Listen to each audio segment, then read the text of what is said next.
All right, on this episode of the LPDS, we get into some baseball updates, All-Star Game, Home Run Derby, Yankees style updates and rants, if you will. And then I talk about a little bit of a tough week I had mentally, emotionally, and what I did to get through it. And hopefully that helps other people get through their tough times as well. All that, plus a nice little Cage fact for you, coming at you right now.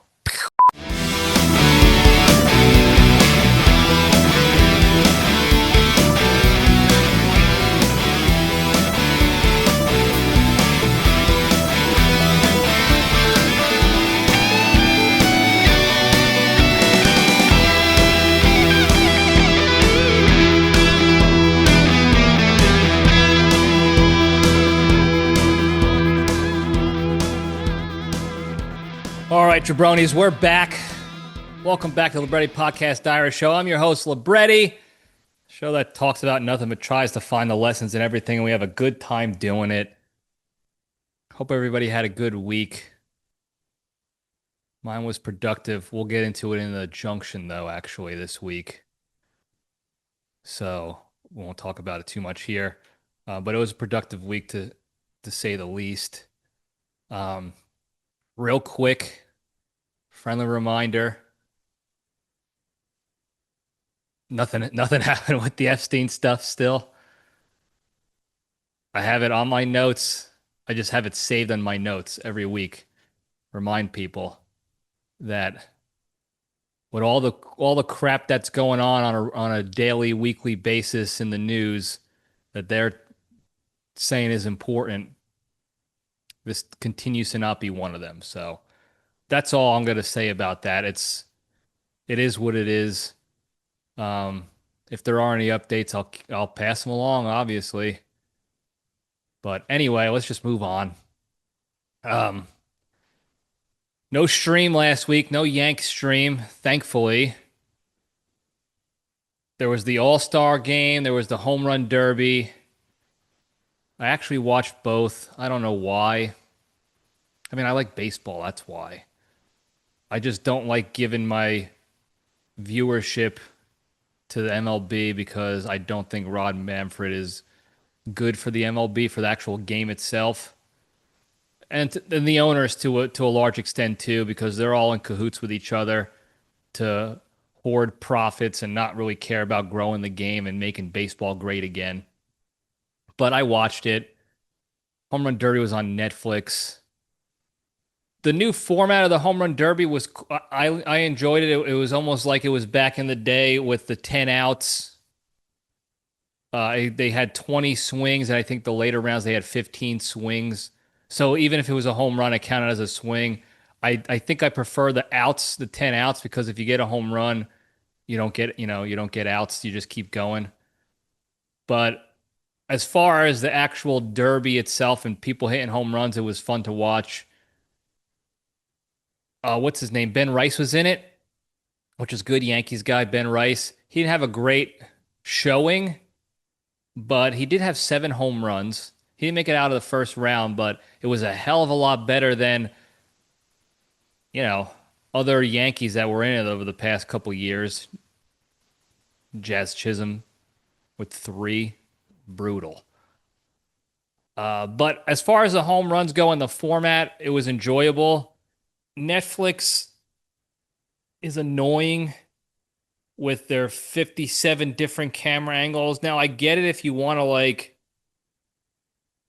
capture the home runs, but in the middle of people's rounds, they were cut into the fans or players sitting on the sidelines, by the dugout areas, and we were missing swings. We were missing home runs because of it.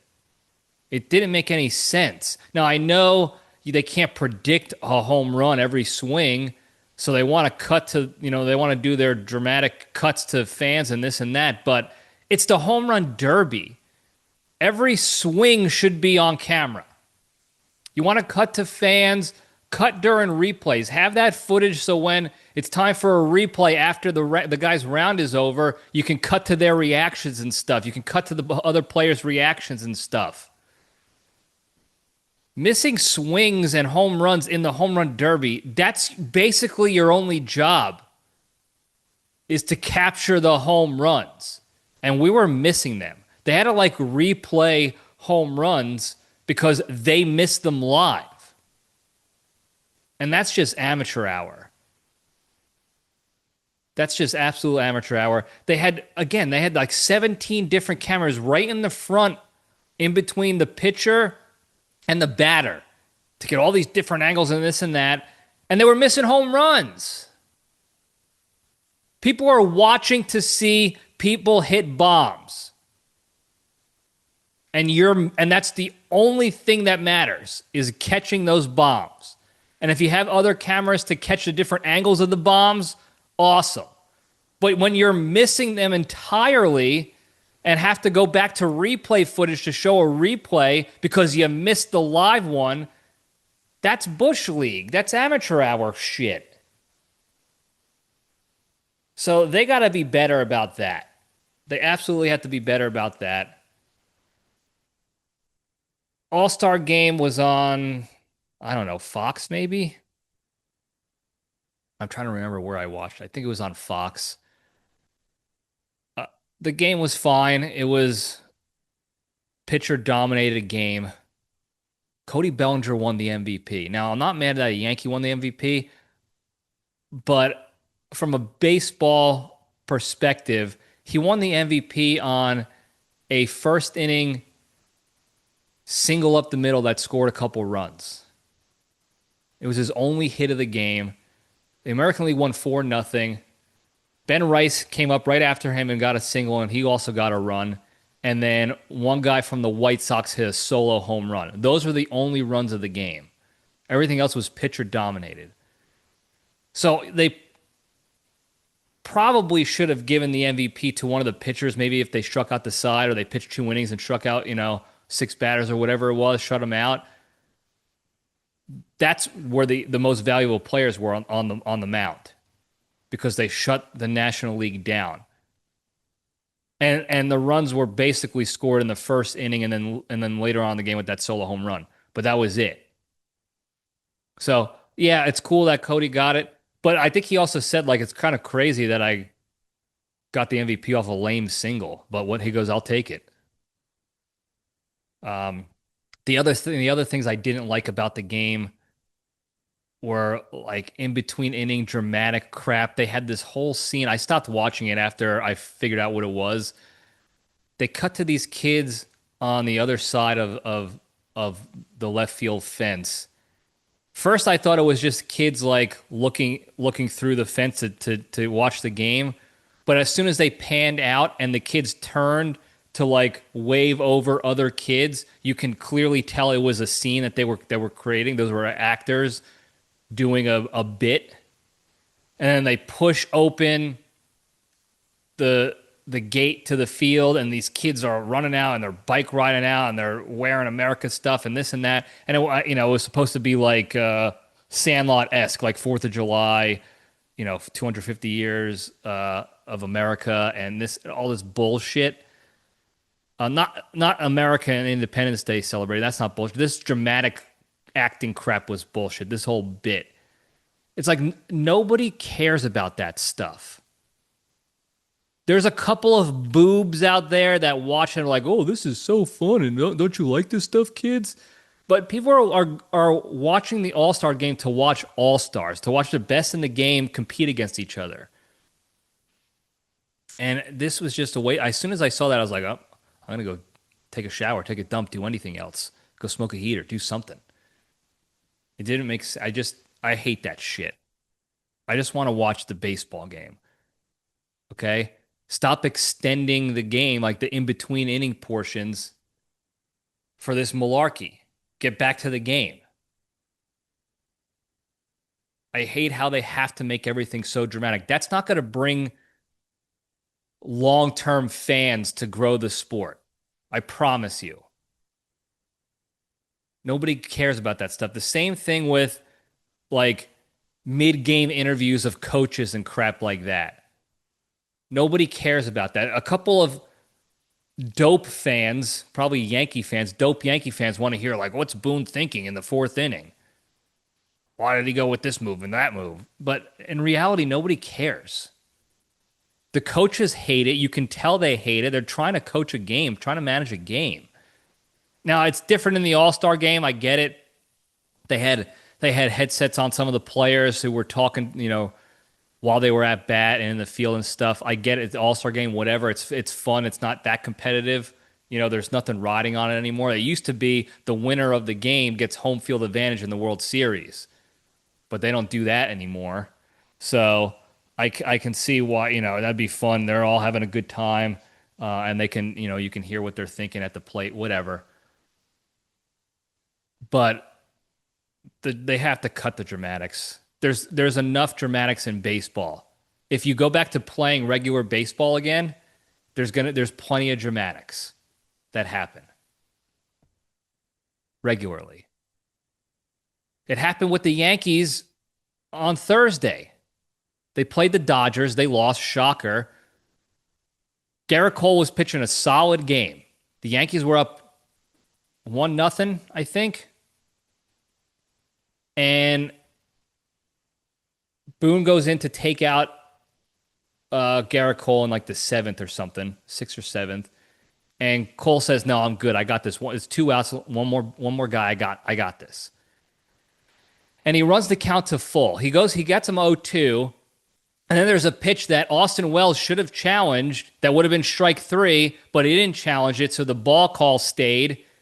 And then he goes 3-2 on the guy, full count, and he hangs a sinker, and Max Muncy blasts it into the second deck in Yankee Stadium. And it was dramatic. Obviously, it shifted the game. The Dodgers ended up winning 2-1 because there was a runner on. They didn't need to manufacture that for dramatic effect. It just happened. Baseball happened. And it was fine. I mean, the Yanks lost, but just let them play baseball and the dramatics will happen. People will start enjoying it again. There was one more thing that really annoyed me about the All-Star game. I'm trying to remember what it was. Oh, the fact that it was like almost entirely based on fan vote on who was on the All-Star team. So you didn't even get the best players in the game, all of them. It was just popularity contest with the fans. Like, so everybody in Canada voted for Vlad Guerrero Jr., who's having a subpar, not one bit All-Star-esque season. And he led the league in votes for first base for the American League. Shit like that. And I get it. Oh, well, have the fans have more say. They're the ones watching the game and this and that. But we also want to see the best players. And most of us fans in baseball are stupid. Look at the majority of Yankee fans. We're dumb idiots. We're idiots. We keep watching these guys. We keep spending money to go to these games to watch them collapse every summer. You want us voting on who the best players should be to play against each other in the All-Star game? The All-Star used to be an accolade that you can hang on your resume to help you in your Hall of Fame vote when you're done with your career. But not if it's just a popularity contest. Now, the Hall of Fame has its own problems that we're not going to get into. That's diluting the importance and the significance of being a Hall of Famer anymore. I still go back to Scott Rowland. One of the worst all-time picks in the last 10 plus years. Nice guy, decent ball player. Absolutely has no business being in the Hall of Fame. Absolutely has no business being in the Hall of Fame. But he didn't ruffle any feathers with the sports writers ever. So they voted him in. Completely diluted the Hall of Fame. Not to mention the guys that they quote unquote ban for bullshit reasons. So anyway, that's my rant on that. I watched that. Yankees lost Thursday. I haven't watched the game since, I'm recording now. The game hasn't started yet on Saturday. Who knows? I can easily see them getting swept. They should have won game one. They should have won game one. Now it's like, ah, shit. Knowing the Yankees, they'll probably just throw in the towel and give up. But I'm still hopeful that they pull away with at least one victory. Be amazing if they won the series, but by the time this post, we'll find out. So anyway, that's all I got to say about that.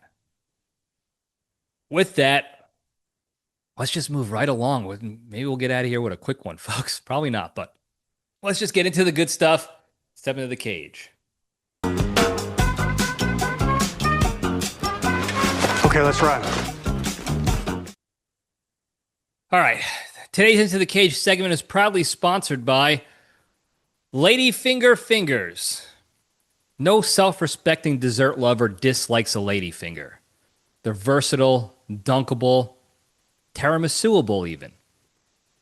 But we all hate having to rush through our chicken finger dinner just to enjoy some ladyfingers separately. Well, now you don't have to, because Tony Riggs has done it again by bringing you the all-new Ladyfinger Fingers. Now, when you bite into your chicken finger dinner, a shock will come over your face when you realize there's a delicious ladyfinger inside. So to get your Ladyfinger Fingies today, head on over to your local Uncle Giuseppe's Italian Market, and if you use the promo code Tony Tiramisu, you get 29% off your first pack.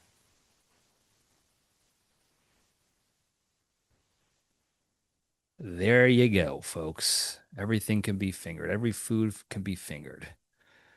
Anyway, the cage fact. Not a lot going on in the Cage universe as far as news updates. I saw something. They tried to use Nic Cage to get eyeballs on this article. They got me on it anyway. There's an original copy of the Declaration of Independence in Dallas, like a museum or some crap.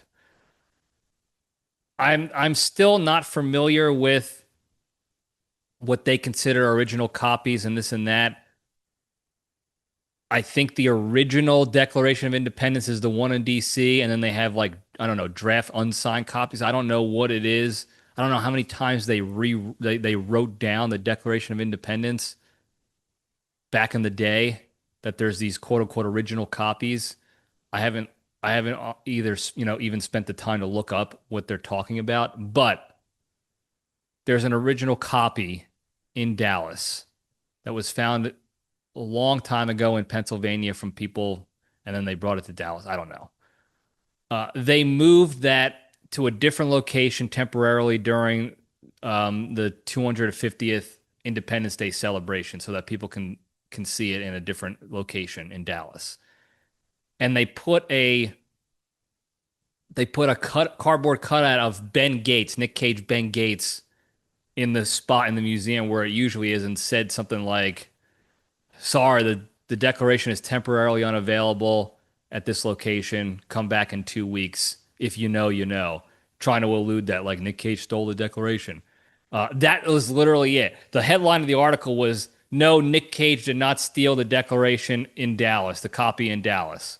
And then the whole thing was just about they moved it for this stupid party. But a little Nic Cage fact for you from Spider Noir. Most of you understand that the traditional Spider-Man, Peter Parker, was bit by a radioactive spider. Well, in Spider Noir, Nic Cage was not bit by a radioactive spider. See, back in WW1, Ben Reilly, aka the Spider, was liberating a German POW camp. And in this camp, the Germans were experimenting with the prisoners and splicing them with some sort of chemical, radioactive chemical, some serum. and mixing it in with animal DNA. So he walks into the camp and he sees these everyone laying in these hospital beds, and they're hooked up to this chemical, and then they're hooked up to these little jars with different animals in the jars, and they have diodes and stuff connected in tubes connected to the animals, and their DNA is going into the humans because they were trying to make superhumans, different weird mutant characters so that they can use them as weapons of war. So Nic Cage is liberating, and he sees this guy, and he's hooked up to a spider, tarantula, I believe, and he's just laying there. He's got his sheet over him, and he's dying. And Nic Cage says, "Don't worry, fella, we're gonna get you out." And he pulls the covers off the guy, and the guy is half man, half spider in a mutant format. Like his bottom half was spider, actual spider belly and legs. And then the half of his face, when he turns his face, half of his face is spider face. Bit off her nose to spider face. Isn't that the saying? That's what this guy was. And this guy, this spider mutant, bit Ben Riley on the arm. And that's how he got the spider powers. And because he was bit by an already mutant and he wasn't injected directly with serum and spider DNA, he survived and became the spider, became Spider Cage. While the others would have these powers temporarily and then they would die because it's unsustainable. But because he had a middleman, he already had a mutant. It wasn't direct IV drip into him. He's like the only the only one that can survive forever. He's got the powers forever. He's Spider-Man forever. And that's just a little bit of a difference there. Nice little nuanced difference from the Spider Noir show to the traditional comic books that they created their own, the writers created their own version in noir. And if you haven't seen the show yet, spoiler alert, too bad. There's your Cage fact. You're welcome. Moving over to the Junction, we'll spin the logo. Um, I had a tough week. It was productive, but it was kind of tough. I don't really have much to say. I didn't write anything down to really about this, but I'm in the middle of a bunch of different VA appointments for some claims and getting my disability stuff fixed. And one of them is I had to rehash a lot of stuff on paper, and then I had to actually go back to um, my my deployment journal I kept, which is something I hold near and dear to my heart from my time in Afghanistan. I made the decision. I don't know how it came about. I just decided I'm going to write every day while I'm out here. It ended up evolving. I started. This is the first time I read through it since I wrote it in 2019. In fact, I didn't even after the last day, I had this whole plan to like culminate like a summary at the end of my time and my experience. I never got to that because I didn't want to go back to it. Um, but it evolved into like I actually talked about each day what I did on shift, on mission, if I flew a mission that day or if I was just doing regular uh, stuff for the job I had on the side. And then I talked a little bit about some stuff happening at home with, at the time with the girl I was dating. There was a lot of that. I don't like that, but um, and then like a lesson, I added in at the end, like the lesson of the day is this, and then how that came about. And there was always a real world example in there of why that lesson came about that happened to me while on the deployment. So from that regard, it's great. I can go back to that. There's almost 7 months of lessons I can go back to. I can create content out of it for Spearhead. I can use it to help people that I work with in some way, shape, or form.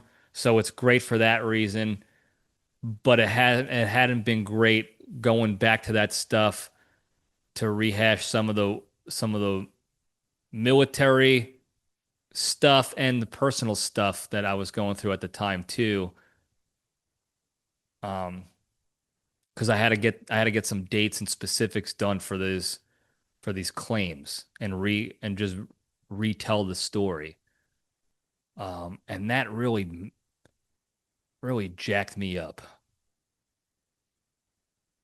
I was still able to be productive this week, power through, but it was not fun, like mentally or emotionally. Uh, and I don't want to like I'm not trying to downplay my time out there and my contribution or anything, but I still feel compelled to like reiterate that like I was not out there, in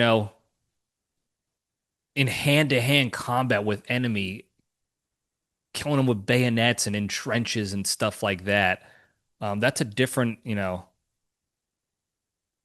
I still feel, I don't know if it's an insecurity or imposter syndrome or what, but I still feel like I owe it to those guys to delineate myself from what they experienced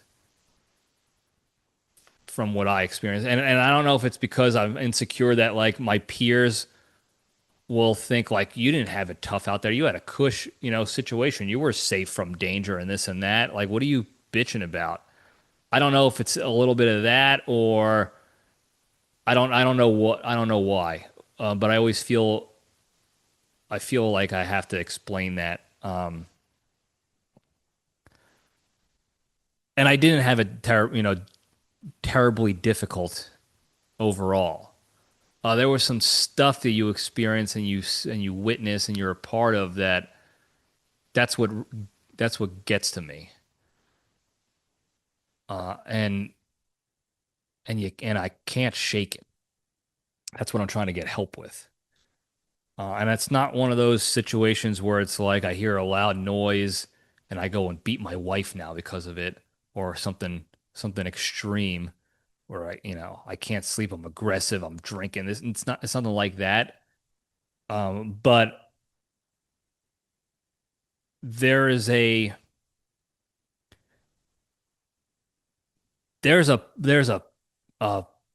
a piece somewhere from me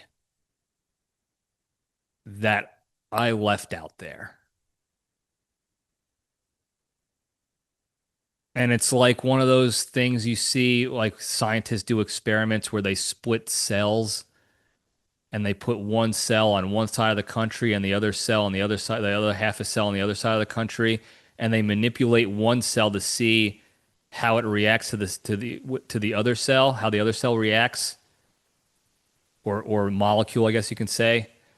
They've done those experiments and they've seen that like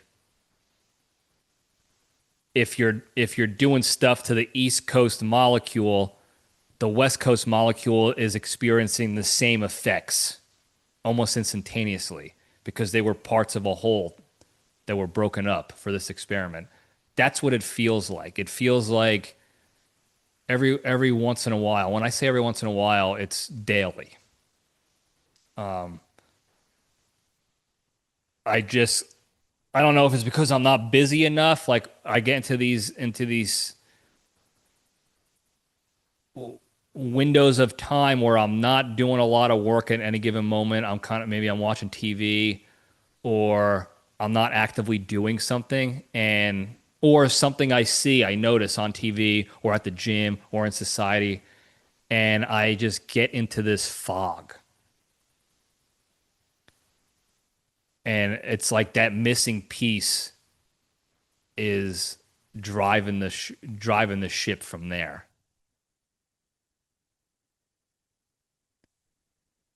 Um, I can't really explain it well. I can't really explain it well, so I apologize if this is not, landing for some of you folks. But if in Saving Private Ryan, where Tom Hanks, spoiler alert, Tom Hanks is on the beach in the beginning of the movie, and he's he just got blasted with some explosive or something. He's going to pick his helmet up, and there's that quick couple seconds where he's just kneeling there and he's looking around and you hear like the ringing and everything's fogged up around him, like the way they filmed it. Everything sounds muffled and he just hears a ring and he just sees the war happening around him. And then finally somebody, Horvath comes in and he's like, "Hey, Cap, we got, let's go, let's move." And he snaps back out. That's what it feels like. I just get into these like staring contests with whatever's 1,000 yards in front of me.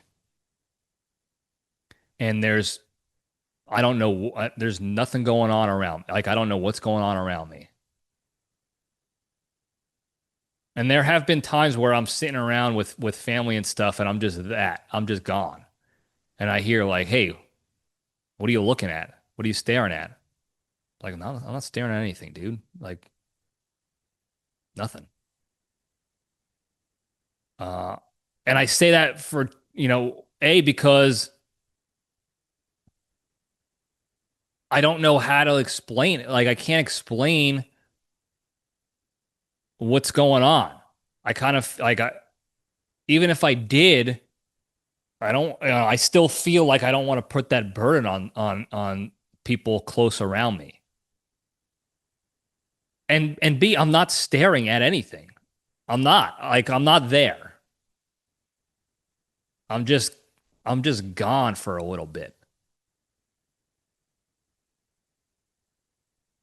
And I certainly don't regret being out there. That was the best experience I think I've ever had in my entire existence,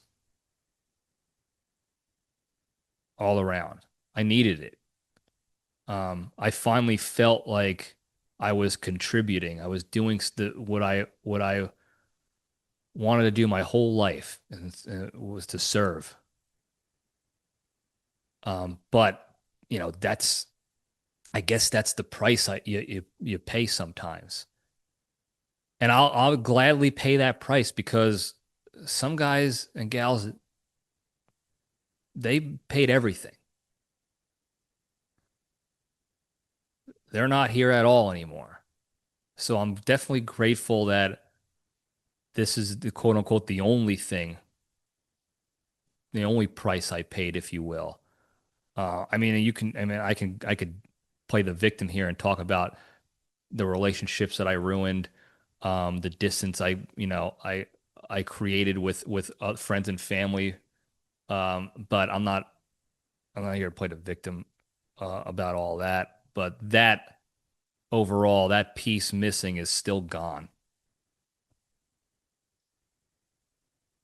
It's still out there. And it's not, like not physically out there in that, in Afghanistan, but like I left something out there in war, if you will. And I'm not trying to be dramatic here, but um, you step off the plane back in the States, and that's when you feel it. Like coming back, I was still in action mode, if you will. I had to make sure all my shit was packed and loaded and prepared to get out of Afghanistan to the next destination. I had to get on the bird there to get over to wherever the hell I went. Al Udeid in Qatar, however you pronounce it. And then the couple days I was out there, I was just action mode. Like, okay, I got to go fill out this paperwork. I got to make sure my stuff gets from this bird to this bird. And then we stopped in Germany. And then even in Germany, we had some issues with the crew on the contract flight back home. but the whole time, the whole couple days I was out there, it was still like action mode. I'm still out there. And the whole I remember distinctly flying back from Germany back to Baltimore. I distinctly remember thinking like, "Oh, this is, you know, once we land, it's over." And I'm like, I'm grateful for I was out there, but I'm glad it's over. Like I'm done. It's done with. And then and then you step out back in Baltimore, BWI, and I had this like frustration, almost confusion, where I was, thinking like, hey, why do I still feel there? Why am I not here? What's going on right now? Maybe I need a few days. I don't know. And then I had to do within a week, I went and tried out for the JSOC unit I was a part of, the special ops unit. And that was almost a month, 21, 29 days or something like that. I forgot how long it was. So I was back in action mode and I was thinking, oh, maybe that's why, because I knew like my mind and body knew that I was training for that the whole time out there. So I'm not done yet. I got to do that and be good or whatever. Um, but then I got done with that and I was still not there. And the mistake I made was not telling anybody. I didn't tell anybody about it up until now, really. Up until, I started talking a little bit about it on the LPDS. Um, but I've never left. Like that feeling, that small feeling, I still feel it every day. I don't know why. I don't know if that's got the big man upstairs doing, providing that opportunity to remind me, and to be grateful that, where I've been since and that I'm physically still here and alive and I could have ended up there forever. I don't know. That's what I'm trying to take it as an opportunity to be grateful, follow the big three. But uh, it's still, every day. There have been times where I'm preparing an LPDS episode and I'm just gone. I have to cut that part out of the recording. It's just silence, and I'm just looking, looking at something. I don't even know what. Nothing. Um, so all that's to say, I had a tough week this week because I had to rehash a lot of that shit. I had to actually get into the details of some of the stuff that we saw out there and throughout my overall time doing, drone Reaper support and all that stuff. Um, so the missing piece, the I don't know what to call it, the war pain, the shell shock. I don't know that happened multiple times throughout the day. Um, because of my schedule, the work schedule, and other shit this past week, I couldn't go to the gym every day. I had to I was doing workouts at home to make up for it, but it wasn't the same. So that certainly wasn't helping much. Um, but I was able to still power through. And that's kind of what's been going on this week.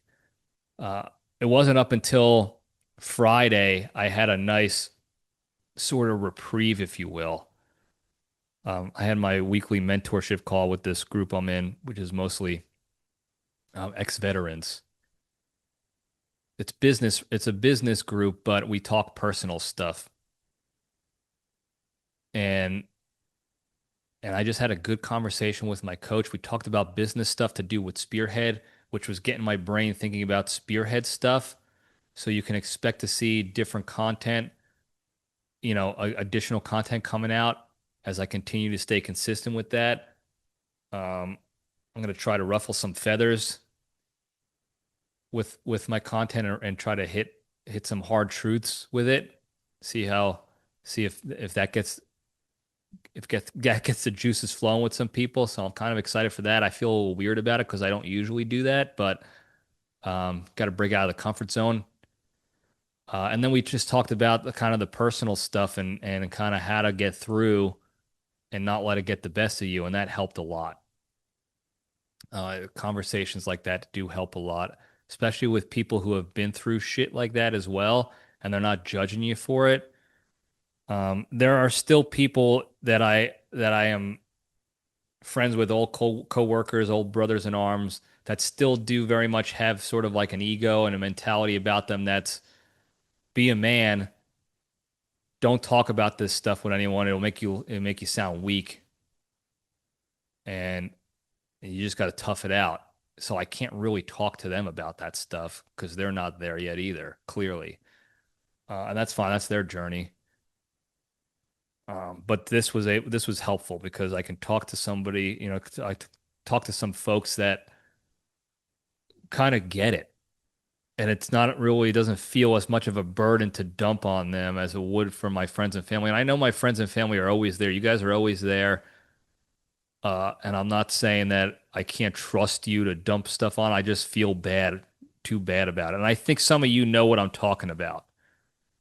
Some of you in the Brotherhood and the LPDS universe know that because we've had conversations where I know you felt like that too. You don't want to be a burden on others. And I appreciate you guys understanding where I'm coming from with that. Uh, and then after that conversation, I decided to do the fail safe, the Libretti fail safe method to get get out of my own way for a little bit and light a little bit of a spark to drive me to get out of my own way even more so. And I watched Rocky 2 as well, of course. I kind of feel now that like if I'm watching Rocky 1, I'm watching Rocky 2. Maybe not in the same day, but like consecutive. That closes out the spark window for me. Oh, I need some motivation. Maybe I need a good cry or something. Rocky 1, Rocky 2. Then I'll be good. When I can get those in, I can press and keep moving forward, keep pushing. So that's what I did. I watched Rocky 1 on Friday and Rocky 2 Saturday morning with breakfast. And let me tell you something. I get a good a good cry out of them each time. It's crazy. But it always helps. It never doesn't help. Then I watched the trailer for the movie I Play Rocky, which is coming out in November. I watched that a couple times to get the juices flowing a little bit more. If you haven't seen that trailer, it looks like it's going to be good. I'm looking forward to it. I'll probably be going to that movie by myself so I can cry alone in the corner. We'll see how that goes. I don't know. But I am excited for that. Like I said, it comes out in November, so we got ways away for that one. But Rocky always does it for so many reasons we've talked about a billion times on here. That's the fail safe. Um, and some of you probably know that, but if you ask me what I'm doing and I'm telling you I'm watching Rocky 1 and 2, you know what's up. You know, like, oh, finish that to get back after it again. Like, we're not going to disturb you. Finish those two. Do what you got to do. Because it does it for me. It always has, it always will. Nic Cage is my favorite actor by far, but no movie, show, song, nothing has changed my life more than the Rockies did, as you know. So, I'm glad that I can always turn to that. And that's going to be a I don't like to talk about that, but that's going to be a tough day when Stallone goes. Talk about getting sad over strangers passing away.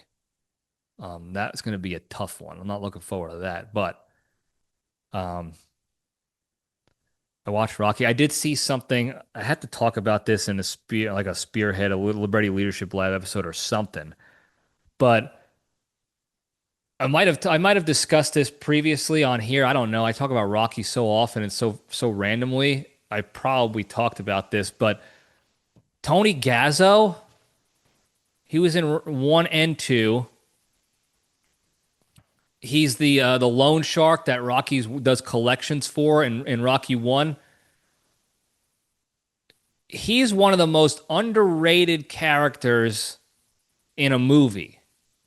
And one of the best examples of a leader that you can possibly have from a movie. Because he brings this realness to him because he's a loan shark. He's a gangster, mafia type. So he's not really a quote unquote good guy. And in the movies, Mickey is always giving Rocky shit for being a collector for that bum Gazzo for the mob. Like you're working with a bad crowd. But if you watch Gazzo in each of these moments in these scenes, he is the beacon of good leadership.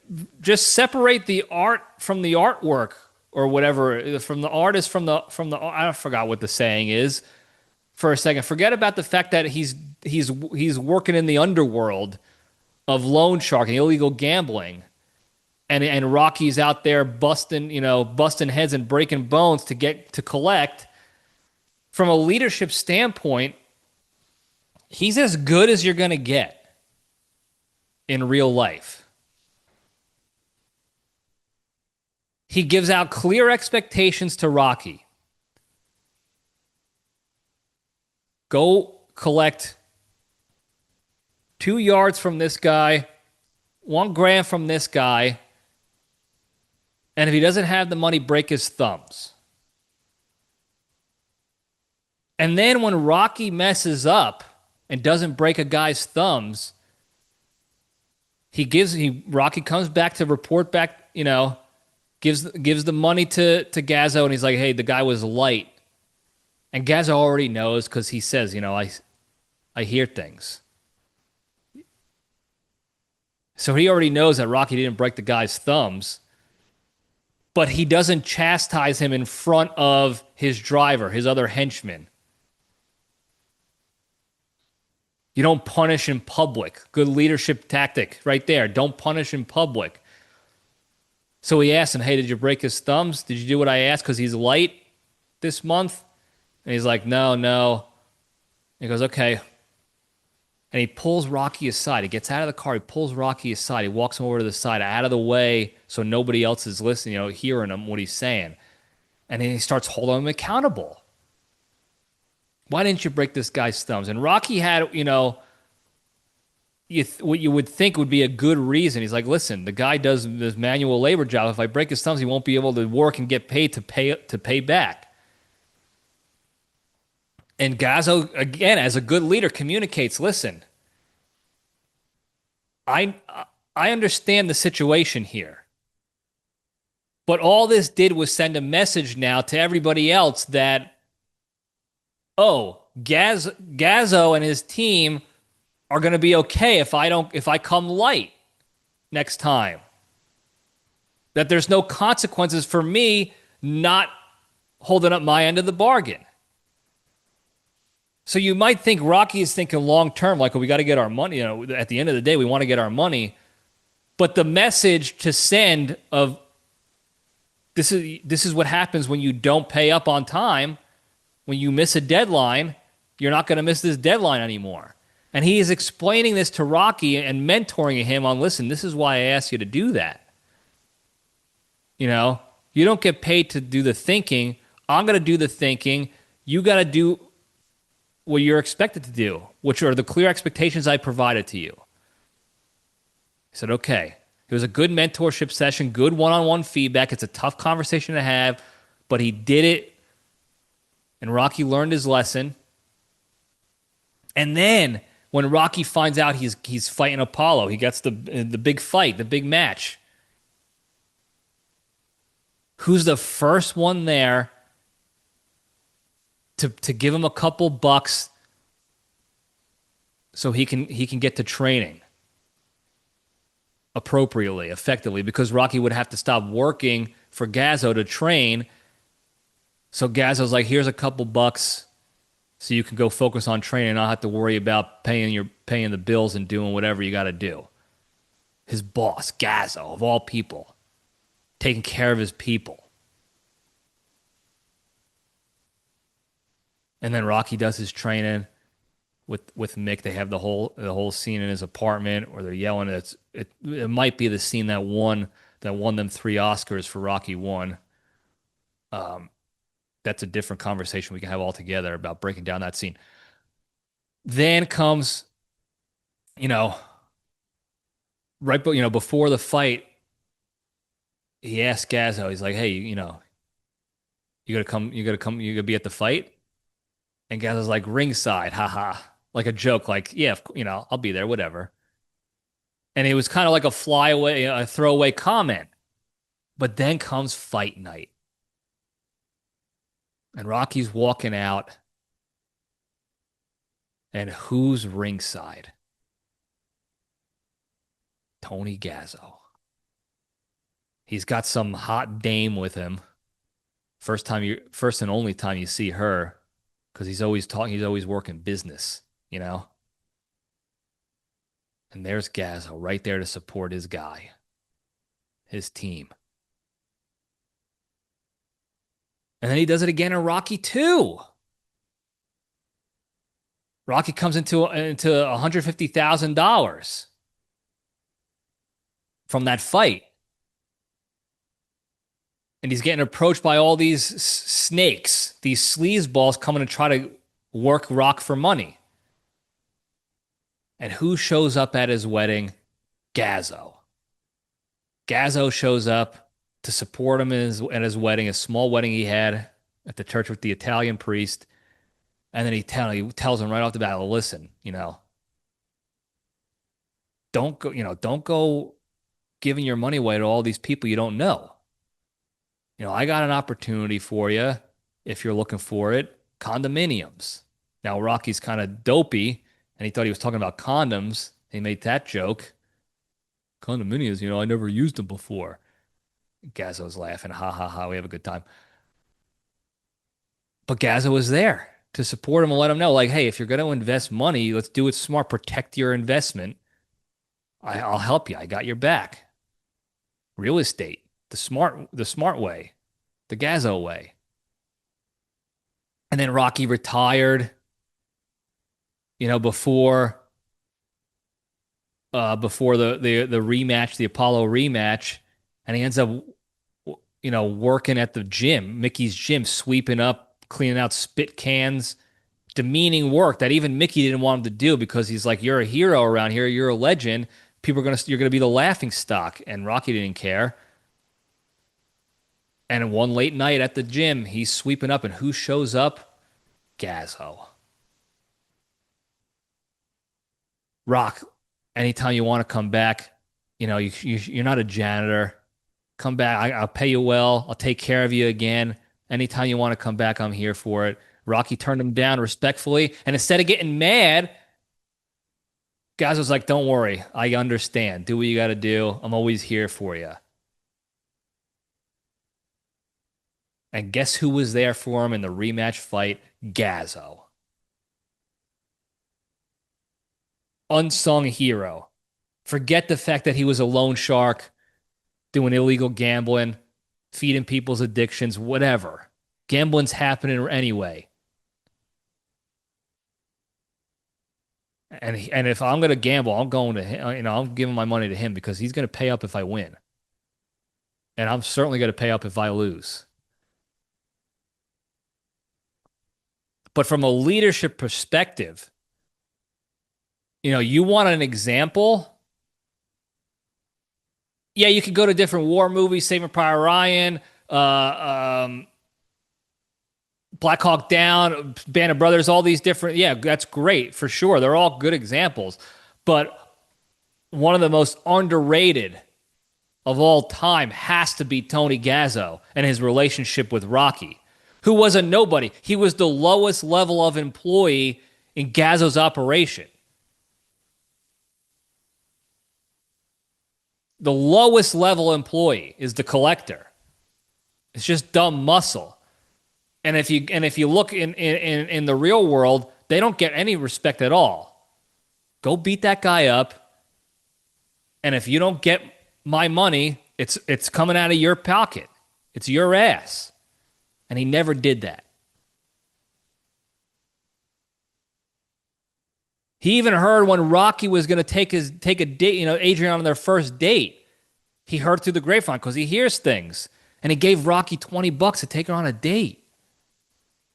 He didn't have to do that. $20 is a lot of fucking money back then in the 70s. He's like, here's a couple bucks. Maybe he gave him $50.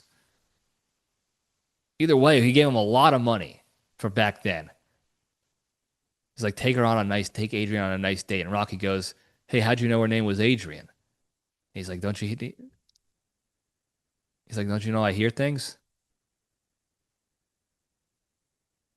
The guy had his finger on the pulse of everything Philadelphia. And he always took care of his guys, his team. That's a leader. I'm sorry. I can't help it that he was a loan shark. He was a Ginzo Wop loan shark. He's one of the best examples of a leader that you're possibly going to see out there. And I couldn't let it go any further without giving more recognition to that role, to that character. And it was helpful for me too, because I'm watching Rocky. I'm trying to get back in the zone, if you will. And this is a good way for me to get back in the zone, look for leadership things. And that's what I try to do in all movies and shows, is like look for good leadership examples that I can maybe create content out of or lessons out of. And that's one of them. I got to find a way to compact this description into a short form like Instagram reel or something to talk about Gazzo. I'll figure it out because I'm long-winded, so it's tough for me. But long story longer, I watched Rocky 1 and 2 this weekend. It certainly helped a lot. I think the next coming weeks are going to be much better. We'll see what happens with the VA stuff. I'm probably going to have to go meet with them for evaluations and stuff like that for my disability ratings and all that crap. I've had several appointments already for like shoulder, neck, and back, knees, all the good stuff, hearing, all that stuff. So I'm sure this is coming too. So that might be tough, but we're powering through. We're good. Nobody's gonna hurt themselves. I'm not gonna test the strength of my shoelaces. We're all good. It's nice to be able to take comfort with you guys here in the LPDS universe. I'm very proud of the fact that I'm able to feel safe and comfortable sharing this stuff without having to worry about getting shit for it or getting made fun of or people talking down on me about it or whatever. And if people do, most of the time it's going to be strangers like trolls and haters online that I don't even know. So that doesn't mean shit to me. But I appreciate what we've built here. So thank you guys for that. But better weeks are coming. We're good. Long story longer, we're okay. Don't worry about me. And that's all I got to say about that. Before we go, very quickly, the big three.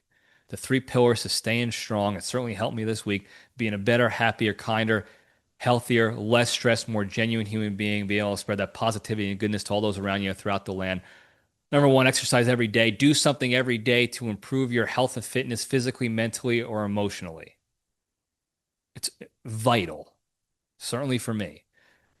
Number two, the hardest one to do, don't be a shitty negative person, be a kind person. When the opportunity arises to be negative and shitty towards somebody or online or whatever, take a deep breath, take the LPDS step back, detach from those negative emotions, and just remove yourself from the situation. Put your phone down, close your laptop, do whatever you got to do. That will minimize the negativity and shit going on in your life and allow you the capacity to go focus on more positive, productive things like exercising. Number three, the most important one, be genuinely thankful and grateful for all the good you have in your lives. And you can do this every day by taking some couple seconds each day to think about at least one good thing in your life and what your life would be like without that thing. And that'll immediately put things into perspective for you and put you in that state of gratitude. And then you could take action on that and you could sort of pay it forward, if you will. When you take action based out of gratitude, good things always happen for you and everyone around you. And the more you live in gratitude, like active gratitude, the easier it is for you to not be a shitty negative person. And the more capacity you'll then have to go focus on more positive, productive things with your lives, like exercising. And if you do these three things each and every day, a little bit more, a little bit more, a little bit more, day in and day out, I promise you, you'll be a better, happier, kinder, healthier, less stressed, more genuine human being, be able to spread that positivity and goodness to all those around you throughout the land. Thank you guys again for tuning in. Don't forget to like and subscribe and put those notifications on and all the hell you do, and tell your friends and enemies. Hit that hotline, please, 202-670-1114. I miss the hotline. I love the hotline. Somebody calling in, whatever you got to do. Questions, comments, shit talks, jokes, comedy bits, impressions, anything you want. 202-670-1114. Thank you guys again. I love you all. Stay strong.